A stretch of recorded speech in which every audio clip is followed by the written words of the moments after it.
Bismillahirrahmanirrahim. Assalamualaikum warahmatullahi wabarakatuh. Sobat komunikasi yang berbahagia dimanapun Anda berada. Kita lanjutkan pada sesi berikutnya terkait dengan rumusan masalah dalam penelitian. Kalau sebelumnya kami sudah menyampaikan terkait dengan masalah dalam penelitian. Nah sekarang bagaimana merumusan masalah dalam penelitian? Ya. Karena masalah yang ada, masalah yang kita potret itu harus kemudian kita rumuskan untuk kemudian kita sajikan dalam proposal penelitian kita. Nah, teman-teman semua, bentuk rumusan masalah itu secara umum dibagi menjadi 3 ya. Ada masalah yang sifatnya deskriptif, ada masalah sifatnya komparatif, atau sifatnya asosiatif. Yang pertama adalah namanya saja deskriptif, itu adalah bagaimana sebuah masalah itu mampu mengungkapkan ya, atau memotret situasi sosial yang akan diteliti secara menyeluruh, luas, dan dalam. Artinya dia hanya memotret situasi sosial ya. Misalnya apa? Persepsi masyarakat tentang vaksin, persepsi masyarakat tentang protokol kesehatan. Itu kemudian memotret situasi. Bagaimana kemudian kehidupan masyarakat pasca pandemi itu kan kemudian kita memotret. Ya, kemudian kemiskinan semakin meningkat misalnya. Ataupun kemudian misalnya kita juga melihat bagaimana pemberdayaan masyarakat yang terjadi ya ketika kemudian ada upaya untuk kemudian melakukan penanaman pertanian organik misalnya. Bagaimana respon? Ya, itu kemudian kita potret, kita deskripsikan saja. Ya, ini bisa kemudian baik kualitatif ataupun kuantitatif ya, karena hanya bersifat mendeskripsikan saja. Ya, bisa tentang persepsi, bisa tentang proses, bisa karena diupayakan adalah untuk mendeskripsikan sebuah situasi sosial. Yang kedua adalah tipe rumusan masalah yang berikutnya adalah komparatif. Ya, komparatif itu membandingkan ya. Ya, antara konteks sosial satu dengan konteks sosial yang lain. Antara pilkada yang terjadi di Surakarta dengan pilkada yang terjadi di Kota Medan. Ya, ini kan kenapa kemudian kita bandingkan? Karena kita mau melihat nih, satu anaknya presiden, yang kedua adalah mantunya presiden, sama atau beda. Nah, kan menarik. Atau kemudian membandingkan pilkada yang di Jawa dengan pilkada yang di luar Jawa, itu sama konteksnya. Ya, yaitu tujuannya apa? Mengkomparisikan satu konteks sosial dengan konteks sosial yang lain. Yang berikutnya adalah tipe rumusan masalah adalah asosiatif, yaitu apa? Mengkonstruksi hubungan antara situasi sosial atau domain itu kemudian dengan yang lainnya. Jadi hubungannya seperti apa? Ada atau tidak ini pengaruh antara kampanye kesehatan terhadap sikap masyarakat atau perilaku masyarakat menerapkan protokol kesehatan, ya. Baik itu kemudian 3M ataupun 5M misalnya. Apakah kemudian ada hubungan antara atau pengaruh antara ketersediaan informasi itu ya atau akses informasi terhadap kecemasan orang ya, apakah kemudian pemberitaan tentang bullying ya itu kemudian berpengaruh terhadap kecemasan yang terjadi pada orang tua, pada ibu khususnya.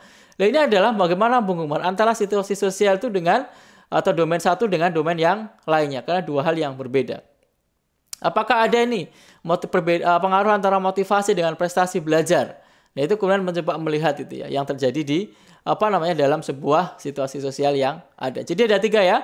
Satu deskriptif, yang kedua asosiatif, yang ketiga adalah komparatif. Betul sekali. Nah, bentuk rumusan masalah itu kemudian dalam penelitian ya, itu kemudian beda-beda ya. Karena rumusan masalah itu dalam penelitian kuantitatif itu berkaitan dengan variabel penelitian. Sehingga kalau rumusan masalah itu sangat spesifik, itu akan digunakan oleh peneliti untuk menentukan landasan teori, hipotesis, instrumen, dan teknik analisis data. Misalnya kita mau melihat pengaruh terpaan pemberitaan COVID-19 terhadap kecemasan orang tua, misalnya, atau kecemasan orang. Berarti variabelnya apa? Satu, exposure pemberitaan tentang COVID-19, itu menjadi teorinya kita cari itu. Gitu. Landasan teorinya kita cari itu. Variabelnya kita cari itu. Gitu. Yang kedua adalah kecemasan. Nah, kecemasan kita cari dalam konteks kajian psikologi, kecemasan itu apa? Definisinya apa? Variabelnya apa? Indikatornya apa saja? Nah, kemudian kita buat dalam sebuah hipotesis. Ya. Yaitu apa? Adakah pengaruh misalnya? Adakah pengaruh antara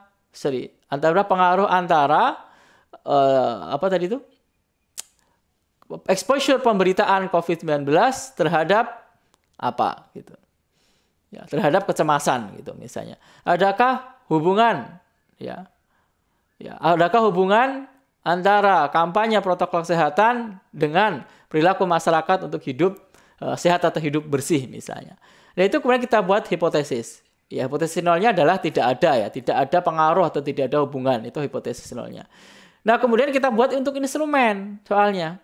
Jadi nanti instrumen kita itu disusun dari mana? Instrumen kita disusun dari teori yang sudah kita buat. Teorinya disusun dari mana? Dari masalah yang kita buat itu. Maka masalah atau variabel penelitian itu sangat menentukan sekali. Sehingga masalah apa, itu kemudian variabel penelitiannya akan seperti itu. Sampai nanti pada teknik analisis datanya seperti apa. Kalau kemudian dalam penelitian kualitatif, rumusan masalah itu adalah fokus penelitian yang bersifat sementara. Ini seperti kami sampaikan pada diskusi sebelumnya ya. Itu bisa berkembang. Ya. Sifatnya kan sementara. Jadi teorinya bisa berubah, Pak. Sangat mungkin sekali. Teorinya bisa berkembang, Pak. Sangat mungkin sekali. Gitu. Ketika apa? Peneliti masuk ke dalam lapangan. Asalkan apa? Situasi sosial tertentunya kemudian sama. Nah, itu yang kemudian kita lihat. Ya, jelas beda ya antara tujuannya ya. Kalau penelitian kuantitatif itu harus clear, harus jelas, spesifik, digunakan sebagai panduan. Kalau dalam penelitian kualitatif itu bisa berkembang, bisa berubah. Ya, sifatnya adalah sementara. Nah, kemudian teman-teman semua, peneliti yang menggunakan pendekatan kualitatif pada tahap awal penelitiannya kemungkinan belum memiliki gambaran yang jelas. Artinya setelah masuk ke lapangan, oh ternyata ada hal yang lebih menarik untuk kemudian diteliti. Ya, ada hal yang lebih menarik untuk kemudian diteliti. Sehingga kadang-kadang kami itu harus membatasi kepada mahasiswa ya, untuk kemudian berhenti pada titik tertentu. Dia bilang, wah Pak ini kayaknya menarik. Iya bagus, ini menarik. Wah saya bilang, Mas kalau Anda begini terus ya kapan Anda melakukan pengumpulan data gitu. Sehingga kita harus berhenti pada satu titik tertentu. Kalau masalahnya itu kemudian sudah kita anggap sudah menarik, sudah cukup dan memang ada masalahnya, ya kita bisa menghentikan itu. Kalaupun ada masalah yang lain, misalnya Anda bisa meminta teman Anda untuk melakukan riset tersebut. Mas di tempat sana atau Mbak di tempat sana ada masalah yang ini nih. Saya neliti ini, kamu neliti yang ini aja ya. Gimana itu? Gitu. Anda bisa diskusi gitu dan ini sangat mungkin terjadi gitu. Ya, tapi kalau kemudian Anda mengembangkan terus, jadi bagus ya sebenarnya. Anda keingintahuan Anda tinggi, tapi mohon maaf Anda nggak selesai-selesai gitu. Maka Anda harus membatasi pada satu titik tertentu.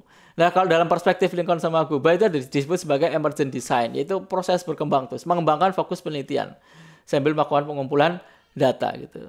Ya, jadi mohon maaf ya ke teman-teman ya, rasa keingintahuan kita sangat tinggi, tapi kadang-kadang kita perlu mengukur karena studi kita 8 semester, ya penelitian kita harus kemudian 1 semester. Ya, ini kadang-kadang realitas ini yang harus kemudian kita pahami. Kita bisa merekomendasikan untuk riset di S2 ataupun riset di S3 pada studi berikutnya. Nah, dalam penelitian kualitatif, pertanyaan penelitian tidak dirumuskan atas dasar definisi operasional dari suatu variabel. Ya. Nah, ini berbeda dengan penelitian kuantitatif ya. Penelitian kuantitatif itu, pertanyaan penelitian atau rumusan masalah itu dirumuskan atas dasar definisi operasional dari sebuah variabel penelitian. Ya, sedangkan ya, dalam penelitian kualitatif tidak dirumuskan atas dasar definisi operasional. Karena dia hanya berdasarkan pada konseptual saja gitu.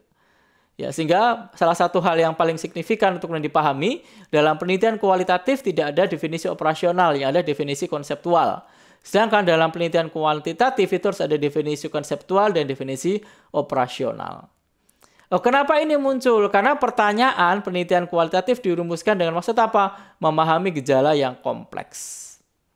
Gitu. Jadi hanya memahami gejala, ya gejalanya seperti apa, ya yang dikaitkan dengan aspek-aspek yang lainnya, gitu. Sehingga kemudian memang tidak untuk mengukur, ya tidak untuk kemudian bagaimana mendapatkan sebuah ukuran, tidak, tapi kemudian untuk kemudian mendapatkan sebuah pemahaman yang kompleks, pemahaman yang kemudian detail terhadap sebuah fenomena yang kemudian terjadi di lapangan. Nah, rumusan masalah apa saja ciri-cirinya? Rumusan masalah satu, biasanya dirumuskan dalam bentuk pertanyaan. Maka ada question mark-nya ya, ada tanda tanyanya. Silahkan kalau nanti bikin rumusan masalah, Anda harus ada tanda tanyanya. Yang kedua adalah rumusan masalah hendaknya jelas dan padat ya. Jadi jangan bertele-tele rumusan masalah itu. Rumusan masalah itu padat, jelas, singkat, menggambarkan masalah yang ada, biasanya sejalan, konsisten dengan judul ya. Biasanya konsisten dengan judul. Maka dulu dosen saya, Profesor Hamid itu menjelaskan penelitian terus konsisten antara judul, kemudian dengan masalah, temuan, dan teori ya, dan hasil itu harus konsisten. Ya. Dalam bahasa kita harus istiqomah gitu. Itu karena itu akan menentukan sekali. Ya. Kemudian berikutnya adalah rumusan masalah harus berisi implikasi adanya data untuk memecahkan masalah. Nanti kita lihat ya, data-data apa saja yang kemudian terkumpul, termasuk variabelnya apa saja, kemudian definisi operasionalnya apa saja dalam penelitian kuantitatif misalnya. Itu yang harus kemudian kita pahami. Nah, berikutnya adalah rumusan masalah itu merupakan dasar dalam pembuatan hipotesis. Nah, ini khusus teman-teman yang kuantitatif ya. Hipotesis itu apa? Nanti kita akan jelaskan berikutnya. Tapi hipotesis itu adalah dugaan sementara dari sebuah penelitian. Makanya teman-teman kalau ingat, dalam riset kuantitatif itu salah satu cirinya itu adalah apa? Ya, betul, deduktif. Artinya apa? Ada dugaan di awal yang kemudian kita simpulkan. Ya, ada kemudian dugaan kita di awal yang kemudian kita simpulkan. Maka hipotesis itu adalah bagaimana dugaan awal sebuah penelitian. Dan ini khusus di kuantitatif ya. Kalau Anda kualitatif pakai hipotesis, salah besar itu ya. Jangan pernah gunakan hal itu. Nah, kemudian masalah itu harus menjadi dasar bagi judul penelitian. Nah, ini ya. Jadi masalah, makanya saya bilang, judulnya gimana Pak? Kalau ada yang naik gitu. Saya bilang judulnya itu bisa belakangan, Mbak, Mas. Gitu. Jadi judul itu kemudian yang penting rumusan masalahnya jelas. Bahkan kemudian setelah selesai pengumpulan data, kita ganti judul, sangat mungkin sekali. Ya, sangat mungkin sekali untuk kemudian kita lakukan. Bagaimana kemudian judul itu bisa kita tentukan. Tidak ditentukan di akhir ya, tidak harus kemudian di awal. Fix gitu. Ya, kadang-kadang mahasiswa itu kadang-kadang desek judul saya gimana Pak? Bukan judulnya yang paling penting. Yang paling penting adalah masalah penelitiannya. Masalahnya oke, judulnya bisa belakangan. Kita bisa skip ya. Nah, ada beberapa contoh nih ya.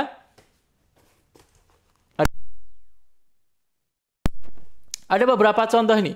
Adakah hubungan pemilihan jurusan terhadap kesenjangan komunikasi pribadi mahasiswa aliyah misalnya? Nah, ini kita lihat ya. Apakah ada kesenjangan pemilihan jurusan terhadap komunikasi antar pribadi? Nah, jurusan studinya apa? Ya, atau kemudian kalau ini jurusan mungkin jurusan di tingkat SMA ya. SMA. Apakah kemudian ada hubungan kesenjangan komunikasi antar pribadi antara anak bahasa, anak IPA dengan anak IPS? Ada atau tidak? Oh, kompak bilang ada gitu ya. IPS itu kan kemudian dulu dikenal sebagai ikatan pelajar santai saja. Ya, kalau kemudian IPA itu dari ikatan pelajar aktif, itu kan. Ya. Komunikasinya berbeda, Pak. Kalau sosial itu ya kita engagementnya kuat antara satu dengan yang lain. Kalau yang IPA itu misalnya ya dia engagementnya kuat dengan laboratorium misalnya, ya, dengan komputer misalnya, ataupun kemudian dengan rumus-rumus yang ada. Nah, itu misalnya. Apakah ada perbedaan nih kesenjangan komunikasi? Nah, ini menarik ya kalau teman-teman mau riset itu. Ya, beda nggak sih antara komunikasi antar pribadi anak IPS, anak bahasa sama anak IPA gitu. Atau berikutnya adalah bagaimanakah proses pemberdayaan masyarakat di kampung sayur organik. Nah, nanti Anda bisa ngeliat ini ya. Kampung sayur organik ini salah satunya terletak di Mojosongo, di kampung Ngemplak Sutan. Anda bisa melihat. Ya. Kemudian berikutnya adalah bagaimanakah identitas remaja di media sosial Instagram. Nah, teman-teman juga bisa melihat ini. Apakah identitas yang ada di Instagram itu kemudian sama dengan identitas yang ada di dunia nyata? Bagaimana identitas mereka? Nah, teman-teman bisa melihat. Kalau ini menjadi masalah, Pak, bisa jadi. Ya, Anda melihat ini kok orang ini kok berbeda ya, yang ditampilkan di sosial media Instagram dengan yang ada di dalam dunia nyata. Anda bisa melihat itu, dan ini bisa menjadi rumusan. Ya, masalah penelitian. Ya, jadi ada apakah, ada bagaimanakah, ya, adakah hubungan, bagaimanakah, adakah pengaruh atau bagaimanakah proses, bagaimanakah identitas. Ini adalah bagian dari sebuah masalah penelitian dan bagian dari rumusan masalah dalam sebuah penelitian. Nah, tadi kita sampaikan ya ada 3 rumusan masalah penelitian, deskriptif, komparatif, dan asosiatif. Nah, contoh rumusan masalah deskriptif adalah bagaimanakah persepsi masyarakat tentang kinerja pemerintah dalam penanganan pandemi COVID-19. Kita deskripsikan. Ya, persepsinya apa sih? Positif atau negatif sih masyarakat? Ya kan? Mereka melihat masyarakat pemerintah sudah all out atau belum gitu. Atau yang kedua adalah apakah makna identitas cosplay misalnya. Kalau cosplay dalam komunitas cosplay misalnya tokoh karakter Jepang misalnya. Nah, apakah identitasnya bagaimana? Ya, identitas custom player di komunitas tersebut bagaimana gitu. Ataukah bagaimana proses komunikasi kesehatan, penerapan protokol kesehatan ini yang paling masih in yang sekarang. Nah, kita bisa melihat itu. Bagaimana promkesnya bagaimana? Ya. Ataukah kemudian bagaimana strategi pemberdayaan masyarakat ya dalam pengembangan kampung sayur organik. Dulu ada kakak tingkat Anda riset terkait dengan bagaimanakah strategi promosi kesehatan agar orang itu tidak buang air besar di sembarang tempat, gitu kan. Jadi dia bertanya kepada para petugas di sana. Ya, bagaimana, termasuk juga dia mengkonfirmasi kepada masyarakat. Jadi dijelaskan prosesnya. Harapannya apa? Proses yang kita tahu itu kemudian akan bisa diduplikasi di tempat yang lain dengan beberapa modifikasi. Bekerja adalah ATM ya, amati, tiru, kemudian modifikasi. Kalau yang persepsi ini cenderung kuantitatif ya, termasuk juga pilkada itu hanya deskriptif saja itu ya. Jadi pilkada survei terkait dengan elektabilitas itu kan mendeskripsikan tentang elektabilitas seseorang saja. Yang kedua adalah rumusan masalah yang komparatif misalnya. Bagaimanakah pola komunikasi dakwah antara organisasi NU dengan Muhammadiyah? Nah, kita komparasikan. Oh, NU kemudian dikenal sebagai masyarakat yang tradisional misalnya. Muhammadiyah dikenal sebagai masyarakat di tradisional ataupun pedesaan misalnya. Muhammadiyah terkenal di masyarakat perkotaan atau dakwah modern. Komunikasi dakwahnya bagaimana? Kita lihat. Ya. Ataupun kemudian Anda bisa mengkaji loh ya, bagaimanakah kemudian pesan-pesan keagamaan pada era pandemi di awal dulu sampai dengan sekarang. Itu beda atau sama pesan-pesannya.